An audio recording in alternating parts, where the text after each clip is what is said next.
Hello everyone, and welcome for this video on the new release for Analytics 2, so the Adobe Analytics API 2.0 on Python. So I have done a bunch of updates in that release, so the version is 0.3.1 post 2, so we'll see that because there have been some patch, I did some mistakes, and I patched them directly. But the main version is this one, 0.3.1, sorry.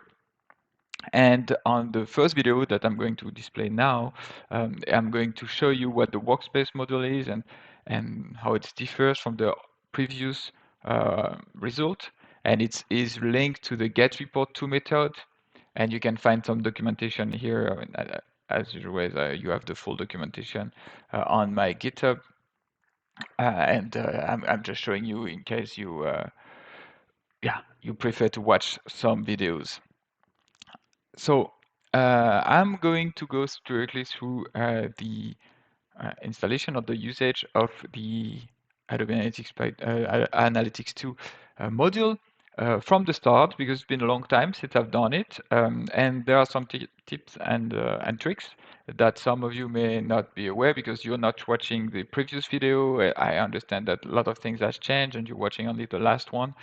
Or you just found this one and you didn't know that there are new other videos that are available for the package, for the package.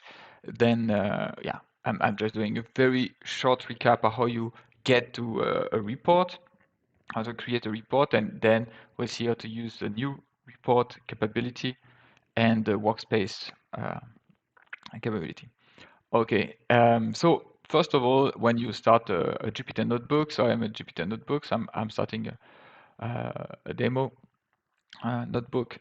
I'm importing my Analytics 2 as API 2 because, as you probably know, I'm lazy. So I don't want to type Analytics 2 every time. API 2 is fine enough. Probably something that does not exist very often in the ecosystem. And you can find, the first thing is that you can find the version that you are using currently by using the dunder version method. So dunder version dunder. And that gives me that I'm using the last package that is available. So this is the package I'm going to demo. If you watch this video in 1 year, or probably in 6 months, there will be probably a new version available, and this is how you can verify. I discovered that a lot of people don't know that, even if it's in the documentation. But okay, as I said, some people only watch videos. Then I'm importing the configuration file, and the configuration file is a file that I can actually create directly from the module. So I can do create, and with a tab, then I autofill, and I can do destination, I believe, is what the name of the file that I want to have. It's sometimes it's going to be a file name or destination. The destination will be like example, and you either it's going to create a JSON file that is putting all of the information that you need to have for connecting to the API. So you just have to follow that. As usual, there is a documentation on this. You see there is a get started details on GitHub, so you can follow that directly. So I'm loading that directly, and then the first thing I need to do is actually to log in. Why I need to do that? Because the way that Adobe Analytics works is that you have an instance of a server that is running the different processing for your company, and some organization, because you have a company and you have an organization. An organization is usually the mother organization that have contract for Adobe Analytics. They can have different company for different companies for different setup. Those setup can be very different. So it could be, I'm not working with them, but it could be, imagine Unilever. They have a lot of brands, so they can have the IMS org, what we call IMS org is the organization that is Unilever, and then they have different brands below them that each of them have a different Adobe Analytics, what we call instances or logging company. And you need to find which logging company you have access to actually log in. So you do that by logging in, and then from this capability. So it's now creating this admin interface, or you can call it the logging interface. Sometime in previous video, we're probably using logging interface. You have different method that is available directly as a master of the organization. You can look at your company ID that you have access.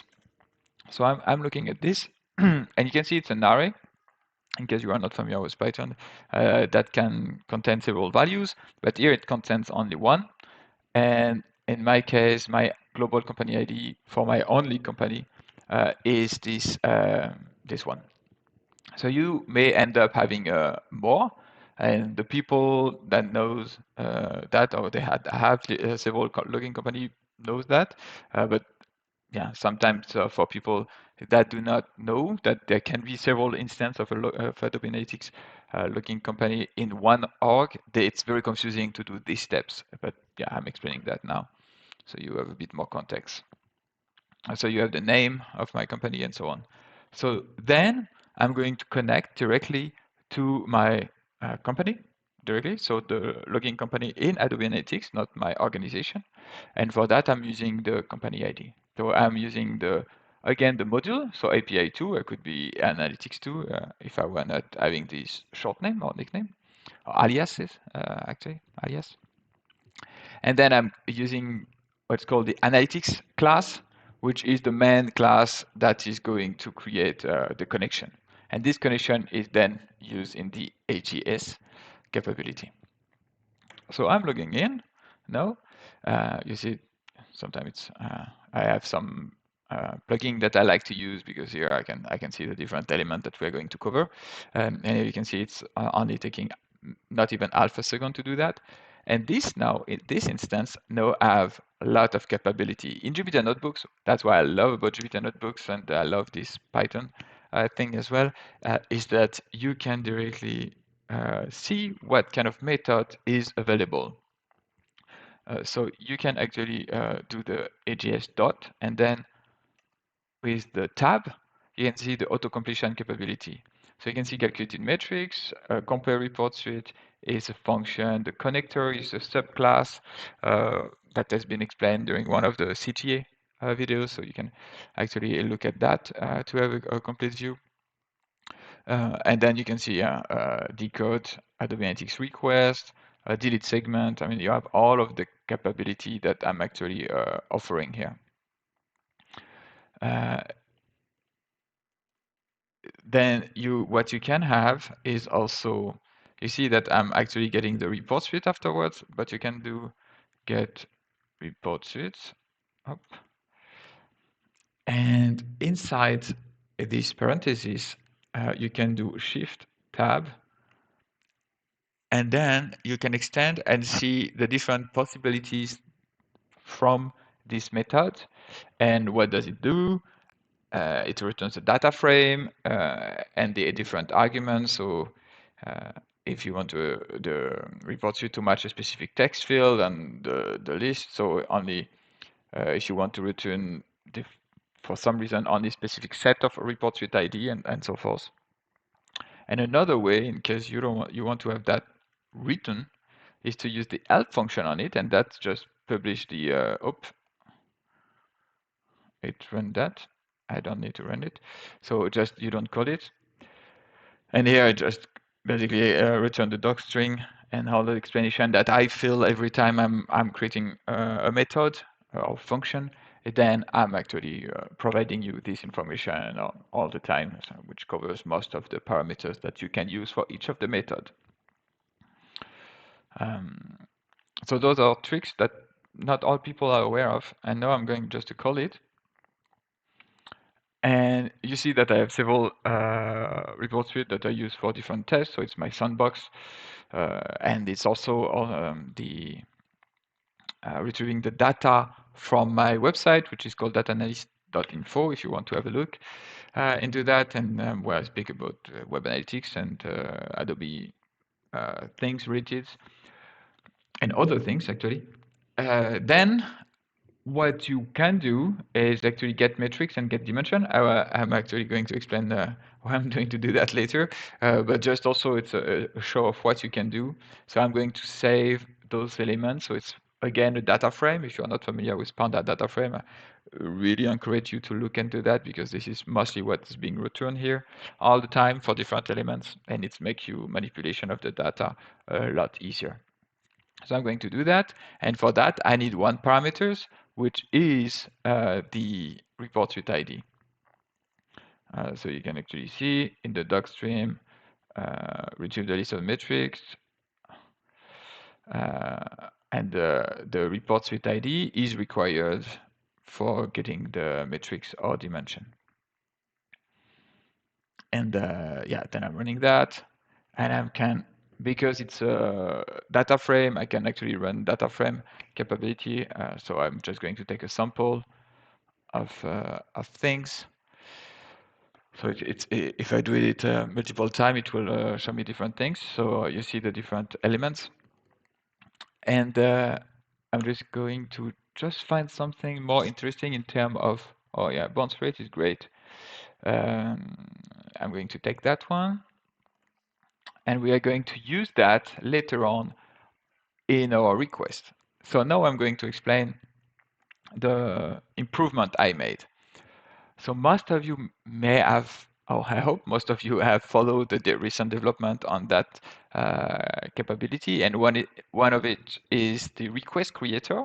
So what does the request creator do? So in order to use the Adobe Analytics API for reports, the 2.0 at least, the recommended approach is actually to go to your workspace. So this is my sandbox. And to go to a free form, for example, and you can actually enable the debugger, and then you get this little icon in each of the freeform, and this is what you can request in your reports, in all of your report. And when you click on this, you can look at the freeform, and you can then look here at the JSON, and you can copy that to a clipboard, and then you can use that element that explain what your report is about. So it's a metric visit used with the campaign information, and then you can actually access your data. This is a great way to actually achieve this report capability. But the first thing is that you need to connect to the analytics interface, which is what I feel is not optimal, I believe. Therefore, I'm actually thinking, oh, could there be a way that we just create report from scratch, from basically the Python Jupyter notebook? So you don't need your developers, or at least very well advanced analytics developers, to actually log into Adobe Analytics and run that report and create that report. You can just do that here.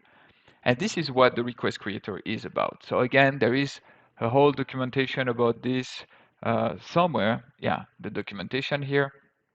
I encourage you to look into that.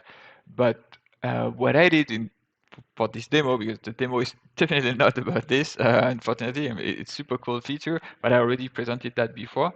But what I did, I'm now supporting this in the request statement. So now I copy the free form that I showed you before, so these elements. I copy it in the JSON, and you can see campaign request.json. And this allows me to actually have the request directly here. And now I can manipulate this definition of the request automatically from some methods available. And you can see that I can add a matrix, which was a single page visit. That's what actually I used before when I was doing my test. And I'm doing that now. And if I'm actually refreshing now, you can see that I have metric visits, but I also have metric single page visit in my request. So the definition of what I'm using here, it's like I actually drag a matrix here next to it. I can now use what I was saying before, the metric bounce rate. Actually, let's add that again now. So you do your you request report request creators instance. So see it's request one. Then you have several possibilities. You can set a new dimension, so you can only have one dimension request each time. You can save that. You can set search. You can set a specific report suite ID in case you want to dynamically change the report suite you are requesting all the time. You can set a limit. You can do whatever you want, or specific dates, because this is sometimes cumbersome to create dates related information, and we can do that if you want. And this is in the global filter, but that helps you to create that. But now what I want to do is exactly the same. So add a matrix now, and whatever it was, matrix bounce rate. And now if I'm doing that, you see that I have now 3 columns that will be returned for this variable column campaign one. And now it was not available before. You can just directly pass that instance in the get report or in the get report to the new method available into that information. So I'm going to run both, and we are going to compare them. So this is the legacy method, and this is the new method. This returns a workspace class. It's what I call it. I made that up, but I think it's very fitting because this is a workspace. And from the first thing you can notice is that the type report that is being returned here is a dictionary. The report to type is, as I was explaining, a workspace class. So it means that there are different things. And the report keys that you can have are either dimension, the filter being used, the report suite ID, the matrix, and the data. So if I do report data, it's actually a data frame. Report, sorry, it's not an attribute. Up. It's you can see it's a data frame, and this is actually the data that is being requested here. So we'll probably see those. So simple object manager, it's another project. Is the leading one. So if I'm doing this, simple object manager, you see 70 visit. You see those new metrics that have had it, and the bounce rate, which should be actually something close to that on that actually. But yeah. This is, you see here, like there's 1 and there is 2, it's 50%, which is, yeah, looks like it is. Yeah, and that's the way you access the data, and you have some other things. So which filter is being used, which metrics is being used, dimension, and so forth. It was quite fixed, and it was not I was not feeling very pleased with that capability. I mean, it does the job, and I think it's free. And if you're happy to use that, it's actually working the way you want. But I wanted to have something more. So I did that for Customer Journey Analytics API that I developed. So I developed the same kind of wrapper for CGA, but I needed to create that for Adobe Analytics, which is similar architecture, but different setup. So I had to port everything to Adobe Analytics, and now it is available. And let's have a look into this. So it's a workspace type, and as the mistake I did before, now I can access different attributes. And you can see that I can access the analytics object, which is basically the instance of AGS. So this capability here, it has everything, every method available. AGS is the analytics object that is making this workspace more flexible because it has its own instance of the analytics. We're going to back to the second item later on, but I can see the column that are being used. So you can see that I have item ID, I have the campaign 2, you have the metric visit, the single page visit, and the bounce rate. And you have different things. Of course, you have the start date, which I think you have the start date, which I think is useful because now you can actually understand for what the report is representing, what type of time frame. So of course you have the end date as well. You can understand better what is being used. You can see the number of pages that have been requested. So in that case, only one, because each API call is limited to 50,000 results per request. So sometimes if you are reporting a lot and you want to have all of the data, you need to loop through different pages of results. And in that case, that can help you tell you, okay, this is very expensive to run that report. And yeah, it's something to consider if you want to automate that. You can use you can see the global filter and the metric filter that have been used. So the metric filters is something that a filter you put on top of a metrics, and the global filter is everything that you put on top here in Adobe Analytics Workspace. So the people working on Workspace are pretty aware of that. You can directly save that to CSV or to JSON. And you have summary data that was not available beforehand. So you can now see the filter total, the annotation, if there is any annotation available, the total for each of the column that we are going to return. So you see that we have 3 columns, so it will look at the same type of column. So here I'm looking at the old report, but you will have the same number of columns because I did exactly the same request. And the max on each of them and the minimum for each of them. And now the more interesting one is actually to look at the data frame. So instead of data, now I'm explicitly telling you that this is a data frame. And now I can actually see the data frame that is being returned. And now you have the same way and the 3 columns as I was explaining. Then you have the item ID. And this is important in case you want to use that element in a request later on, especially if you want to do breakdown. If you want to do breakdowns, then you need to use this item ID and yeah, use it in the filter of each of those metrics. So when you do one breakdown, and let's look at, I don't know, country, probably, countries, in here.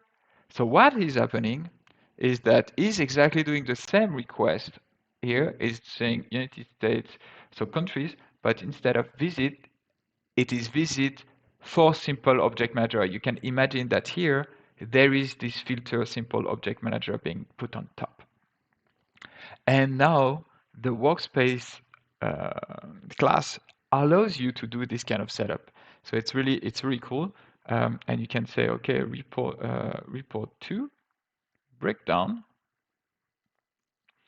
I'm looking at what I need to do. I need to specify the index. So let's have a look. Index value to use as a filter for the breakdown or index of the data frame for the breakdown. So what you can do, you can try to either use that. Let's first do it with the index. So the index is 0. And then I want to use the dimension. So the dimension is, and then I'll show you, hopefully it works with the other one. The dimension, let's look at sample dimension, geo region. Yeah, I don't know if that's, let me try to look. Hop.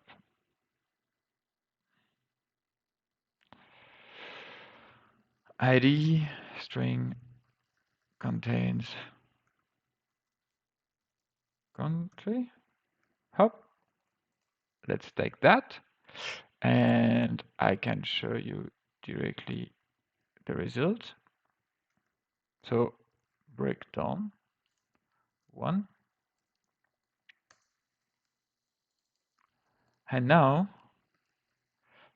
if I look at the data frame, so it returns again a workspace. So you could do infinite breakdown, technically.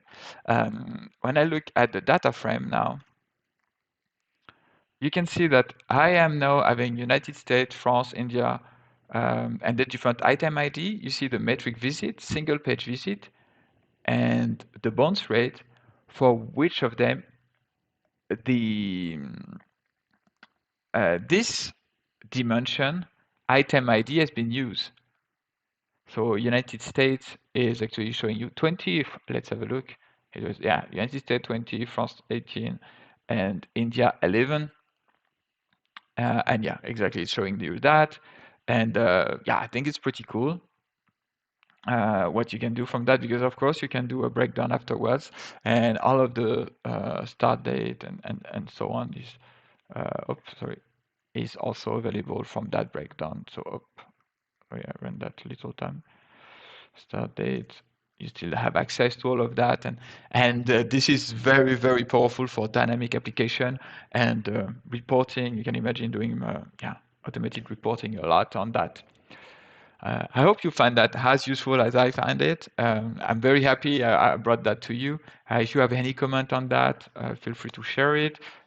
Please tell that to all of your friend Adobe Analytics user, because I think it's pretty cool, and it's allows you to be even more powerful with what Adobe Analytics is already providing, which is what we want at Adobe you to be, more power to use the data in the way you want to use it. So on that, have fun, and talk to you later.